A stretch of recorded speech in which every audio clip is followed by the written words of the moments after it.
Hoje nós vamos meditar no Evangelho de João, capítulo 5, verso 31 até o 30 ao 47.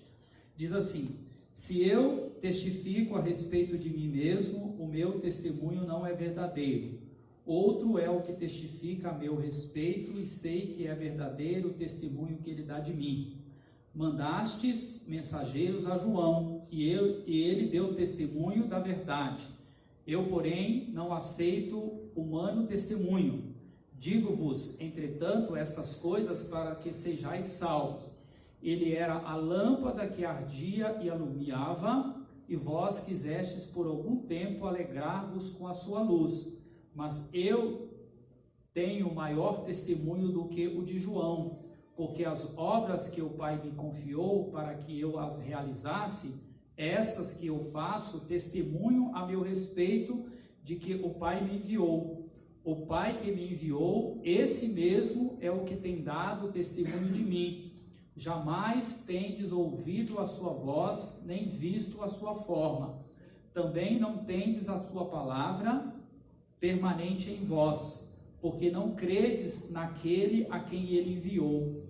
Examinai as Escrituras, porque julgais ter nelas a vida eterna, e são elas mesmas que testificam de mim. Contudo, não quereis vir a mim para terdes vida eterna. Eu não aceito glória que vem dos homens. Sei, entretanto, que não tendes em vós o amor de Deus. Eu vim em nome de meu Pai, e não me recebeis. Se o outro vier em seu próprio nome, certamente o recebereis. Como podeis crer, vós, os que aceitais glórias uns dos outros, e, contudo, não procurais a glórias que vêm do Deus único? Não penseis que eu vos acusarei perante o Pai. Quem vos acusa é Moisés, em quem tendes firmado a vossa confiança. Porque, se de fato cresces em Moisés, também creríeis em mim, porquanto ele escreveu a meu respeito. Se, porém, não credes nos seus escritos, como crereis nas minhas palavras? Nós vamos pensar na seguinte grande ideia: o testemunho credencia a vida de um servo de Deus. Nesse capítulo, nós vimos Jesus curando um homem enfermo que havia 38 anos vivia nesta condição. As Escrituras não dizem qual era a sua enfermidade, só sabemos que ele estava restrito a um leito. Jesus o curou num sábado e provocou uma grande polêmica entre os judeus. Deste ponto em diante, começaram a querer matar o Senhor Jesus. A inimizade dos fariseus e saduceus para com Jesus começou por causa deste milagre. Na explicação de Jesus dos acontecimentos daquele sábado, ele se igualou ao Deus Pai e ele disse: meu Pai continua trabalhando até hoje e eu também estou trabalhando, verso 17.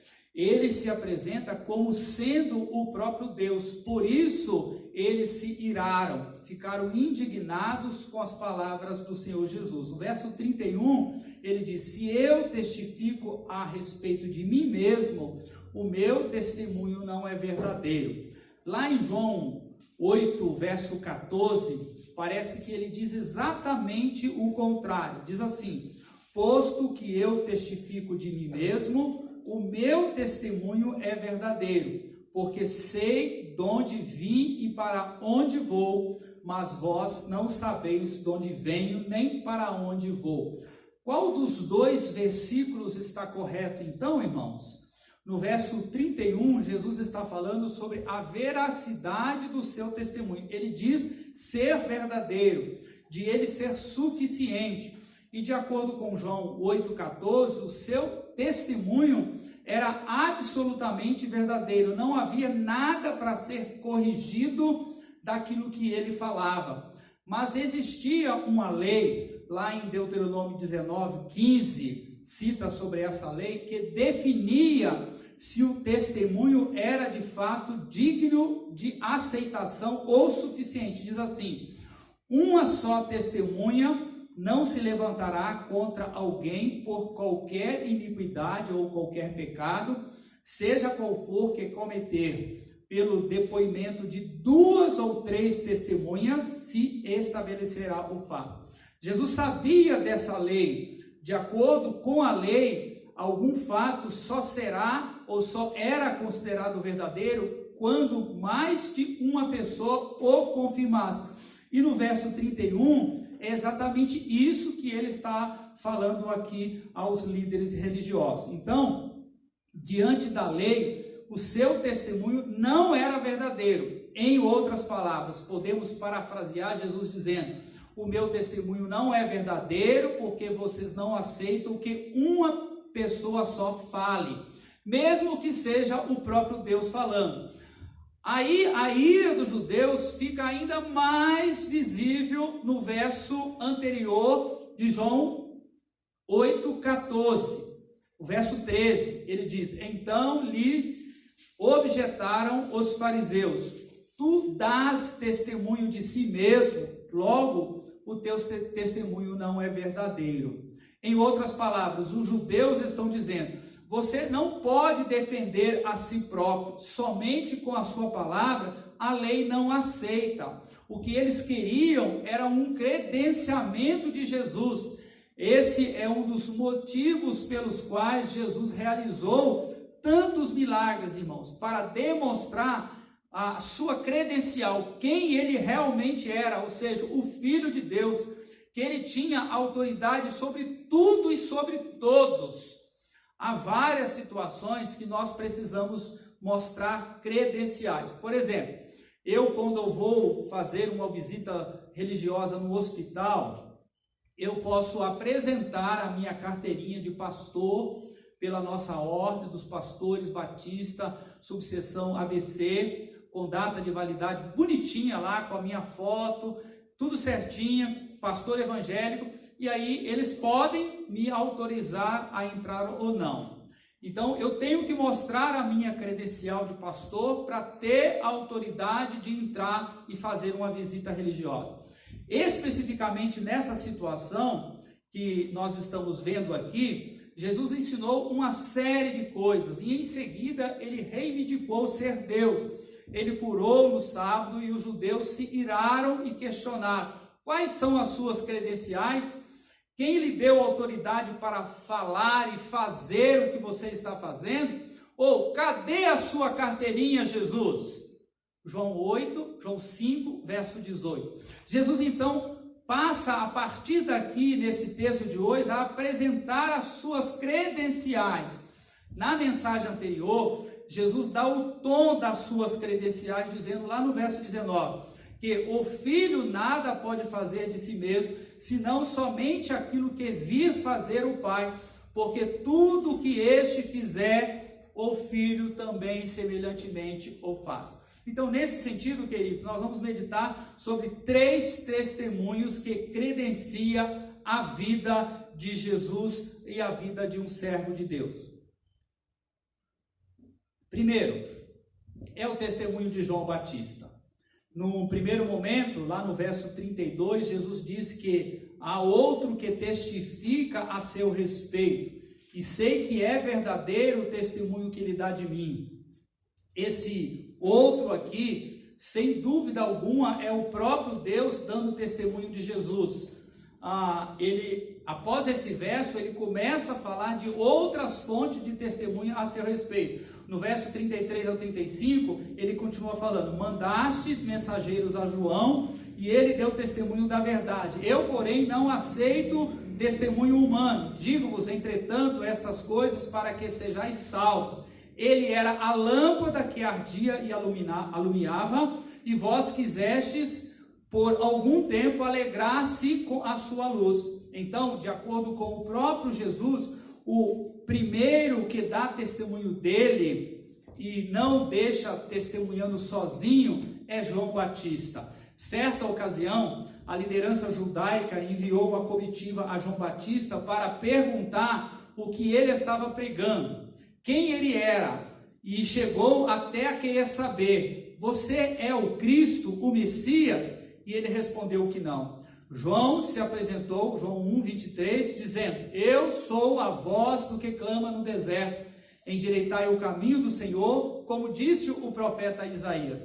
Em outras palavras, João está dizendo: eu sou aquele que veio para preparar o caminho do Senhor, depois de mim é que vem o Senhor. Com isso, João estava dando testemunho para toda aquela comunidade que depois dele viria alguém superior a ele, como de fato veio o Messias. João chega a testemunhar: quando ele for batizado, descerá do céu sobre ele uma pomba, caracterizando o Espírito de Deus. Esse será o Messias, o Cristo. Assim, quando João Batista viu Jesus, ele disse alguma coisa como: eis o Cordeiro de Deus, ele será quem considerará as pessoas, o Espírito Santo, ou seja, este é o Filho de Deus. Por isso Jesus confrontou aquele grupo de judeus: vocês ainda querem ouvir o testemunho de outras pessoas? O próprio João Batista, quando consultado, disse: eu não sou o Messias. Note o verso 35, que João era a lâmpada que ardia e alumiava. Eles queriam saber se João era a luz do mundo, mas Jesus disse que ele era a lâmpada. Vocês devem ter várias lâmpadas em suas casas e elas não iluminam nada se não estiverem passando por elas a corrente elétrica.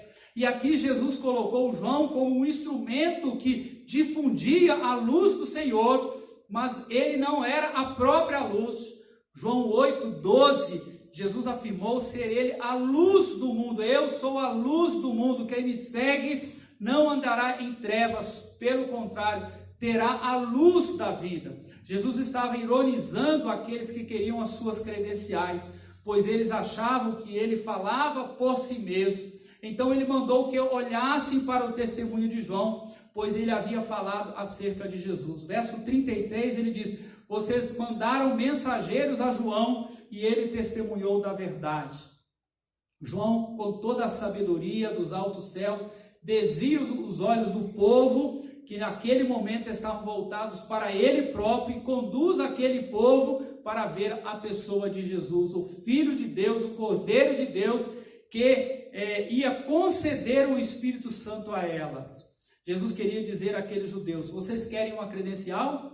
Orem para o que o João falou. Jesus os advertiu: não ignore o que João falou. O testemunho da vida de outras pessoas é de grande importância para o nosso testemunho de que somos realmente servos de Deus e somos salvos. O segundo testemunho que credencia a vida de Jesus é o testemunho das obras de Jesus. Jesus ainda apresentou outra credencial àquele povo, lá no verso 36. Mas eu tenho maior testemunho do que o de João, porque as obras que o Pai me confiou para que eu as realizasse, essas que eu faço, testemunho a meu respeito de que eu e o Pai somos um, de que o Pai me enviou. Jesus apresentou as suas obras como obras que expressam as suas credenciais. Que obras são essas? Em João 2, vimos o milagre de Jesus transformando água em vinho. Em João 4, vimos Jesus curando à distância o filho do oficial do rei. Em João 5, vimos um homem enfermo há 38 anos sendo curado por Jesus. Esses são os milagres registrados até aqui neste evangelho. Mas muitos outros aconteceram que não foram registrados. João capítulo 20, verso 30 e 31 diz: ele fez muitos outros milagres que não foram registrados, para que creais que Jesus é o Cristo, o Filho de Deus, e para que crendo tenhais vida em seu nome. Qual era o propósito desses milagres, queridos? No capítulo 3, o verso 2, Nicodemos, o mestre da lei, teve uma reação bem interessante às palavras de Jesus. Ele se aproximou e disse: mestre, um homem não pode fazer estes sinais se Deus não estiver com ele. Havia um reconhecimento do povo de que Jesus vinha da parte de Deus em função do que estava realizando. A verdade é que os milagres de Jesus não tinham como propósito exaltar o milagre, a cura ou o espetáculo.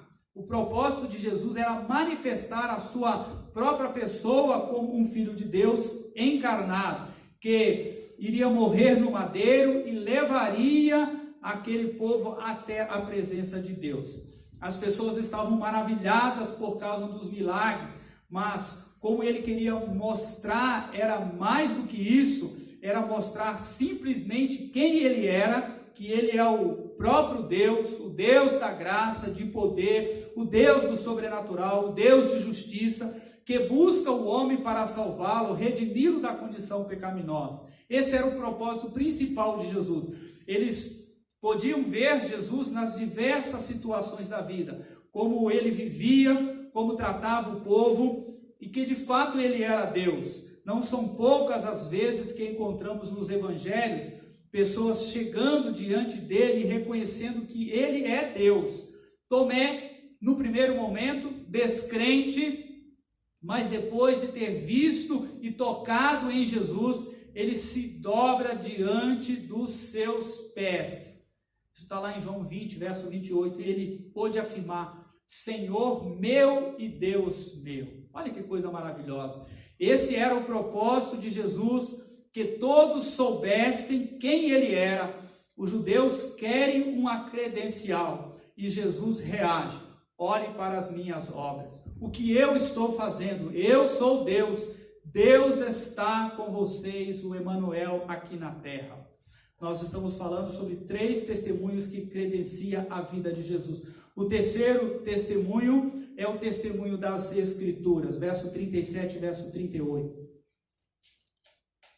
Jesus apresentou uma terceira credencial aos líderes religiosos. O Pai que me enviou, esse mesmo é que tem dado testemunho de mim. Jamais tendes ouvido a sua voz, nem visto a sua forma, também não tendes a sua palavra permanente em vós, porque não credes naquele a quem ele enviou. Eu destaco 2 aspectos daquela sociedade. Primeiro, é que existia um orgulho nacional por causa de Moisés, pois ele havia recebido uma visão de Deus e ouvido a sua voz, o que os levava a dizer: ouvimos a voz de Deus na presença do nosso ancestral. Eles eram soberbos quanto aos acontecimentos passados. O segundo aspecto sobre aquele povo era o seguinte: desde que o templo fora destruído em 586 a.C., e eles levados cativos para a Babilônia, sem templo e sem poder fazer os cerimoniais, eles se especializaram em se voltar única e exclusivamente para o texto das Escrituras. Eles, de fato, eram o povo de um livro só.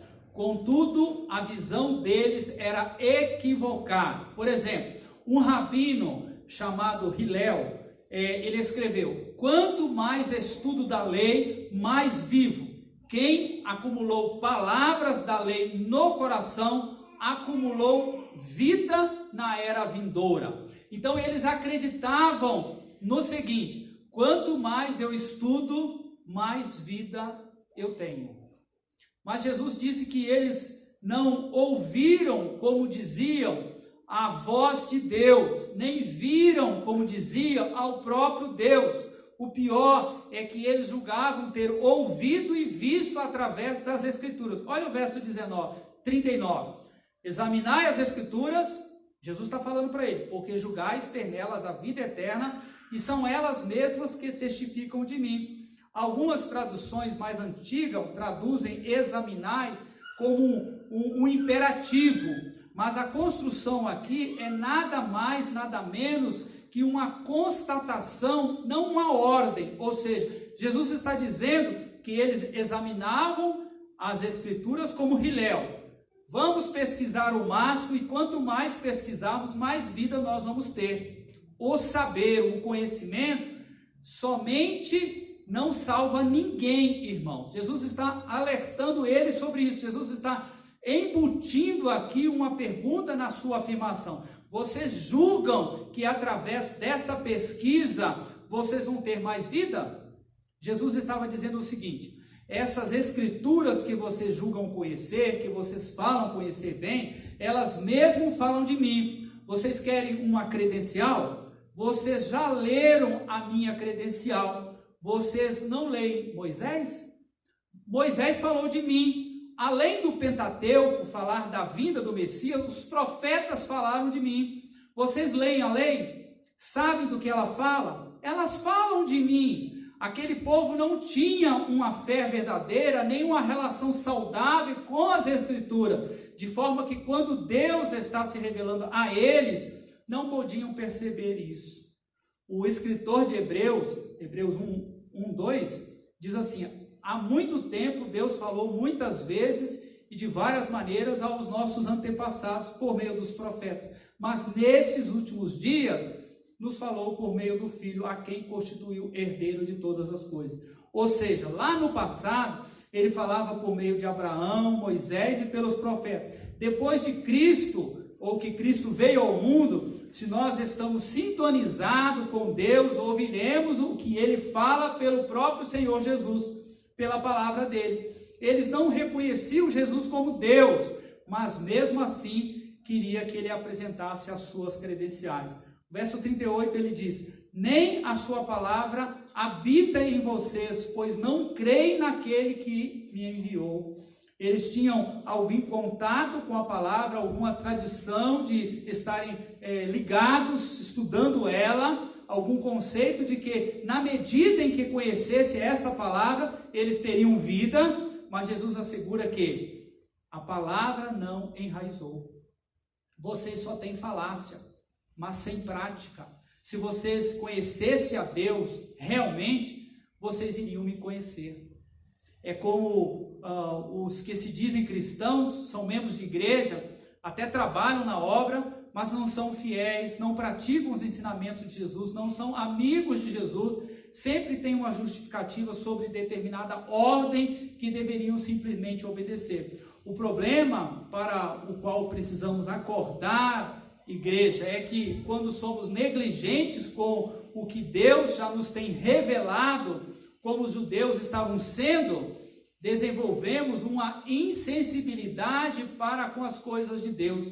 Os resultados naturais serão, verso 43 e verso 44, eu vim em nome de meu Pai e vocês não me aceitaram, mas se outro vier em seu próprio nome, vocês o aceitarão. Como vocês podem crer se aceitam glória uns dos outros, mas não procuram a glória que vem do Deus único? Em outras palavras, Jesus está dizendo que eles estão se enganando e sendo enganados, como que a gente tem visto nos dias atuais. Eu disse lá no início, sobre a grande ideia, que o testemunho credencia a vida de um servo de Deus. O testemunho atesta a quem ele devota a sua vida e o que rege a sua vida, a palavra de Deus, pois ele é um praticante contumaz. No verso 43, Jesus adverte sobre a cegueira que eles viviam. Muitos virão em seu próprio nome, e mesmo assim vocês vão acreditar neles. Cada dia mais me assusto com a quantidade de pessoas que compõem a comunidade dos ex-crentes. Você conversa com alguém e ele diz, eu já fui crente. Não vou entrar em questão do fato se essas pessoas foram crentes ou não, mas muitas dessas pessoas chegaram a um ponto crítico de insensibilidade ao que Deus fala. E a sua palavra não enraizou nos seus corações. Ela não tem a profundidade requerida pela pessoa do Senhor Jesus. Então, como diz a parábola, o sol sai e queima as raízes e elas morrem. Por isso são enganados, estão sujeitos ao engano. Você que já é crente há algum tempo, acredita no que Moisés escreveu? Está atento à lei, o Pentateuco. Ele fala de Jesus e que o verdadeiro amor a Deus caracteriza pela obediência à palavra dele. Então, quantos de nós crentes, no decorrer dessa semana, abrimos a Bíblia, a palavra de Deus e pedimos, Senhor, fala os teus mandamentos de hoje que eu quero obedecê-lo. Isso é amor, isso é atitude de submissão a Deus. Eles tinham a tradição mas não tinham a realidade da obediência, estavam totalmente expostos ao engano. Eles até tinham uma atitude aparentemente boa. O verso 45 diz: eu não vou acusar vocês, quem acusa vocês é o próprio Moisés. Vocês dizem que conhecem o que Moisés falou, pois sabiam ou saibam que ele falou de mim mesmo. Então respondam com essa lei na mão. Em outras palavras, Jesus está dizendo que os que sem lei pecaram, sem lei serão condenados. Mas o que com lei pecaram, com a lei também serão condenados. Era o caso deles com a lei de Moisés. Por isso Jesus disse, que a lei de Moisés condena eles. A atitude esperada para com Cristo é a de crer respaldado nas suas credenciais. Olhe o meu testemunho, o testemunho de João, das minhas obras, das Escrituras. Prestem atenção no que elas falam. Lembram lá de Atos 17, do encontro de Jesus com alguns discípulos lá em Bereia? Qual era a característica daqueles crentes? Eles conferiam nas Escrituras aquilo que ouviam dos sermões. Eles podiam ouvir qualquer um falar e ensinar, mas a reação era sempre a mesma. Tem respaldo nas Escrituras para se dizer isso? Então o texto nos diz que eles eram mais nobres por conta de conferirem nas Escrituras o que eles eram dito. Eles tinham a iniciativa de crer nas Escrituras. Deus nos diz ao longo de todo o Evangelho de João que a obra foi feita assim para que as pessoas creiam em Jesus e crendo tenham vida em abundância, vida eterna. Quando aprendemos pelas Escrituras que Jesus não era simplesmente um homem, isso deve ter algumas implicações no nosso viver do dia a dia. Isso tem a ver com a maneira que você vive no seu dia a dia. Vivemos oportunidades diversas em nossos dias para entrarmos em desacordo com a vontade de Deus. Mas podemos nessas situações, irmãos, nos voltarmos para Deus e para a sua palavra, nos arraigando ao que Ele fala, ou vivermos as nossas escolhas que desagradam a Deus. Deus nos tem chamado para Jesus, como Ele realmente é, o Cordeiro de Deus que tira o pecado do mundo. Mas Deus também em Cristo é o leão da tribo de Judá, a quem haveremos de prestar conta. Que Deus vos abençoe em Cristo Jesus, meus queridos irmãos. Amém.